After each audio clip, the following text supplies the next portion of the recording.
İlk baştan Allah yarattı bütün görünen dünyayı bir sallangaç gibi gelecek insan dünyası için. Yaradarken galaktikaları, yıldız takımlarını, planetaları hem onların eşlerini yerleştirirken onları dünyanın ölçüsüz alanında sahibinin aklısındaydı. Onlar kim bakacak yıldızlı göklere de düşünecek onun için. Onun aklısındaydı sen hem ben. Yaradarken yeri, naturayı, büyüm hem hayvan dünyasını Allah düşünerdi bizi, insanları, onları kiminle ister geçirme sonsuzluğu.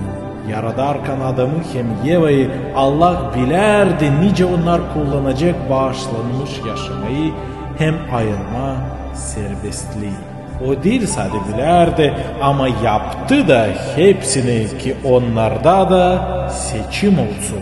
O kendisi kendi elinden dikti güzelim bir başça.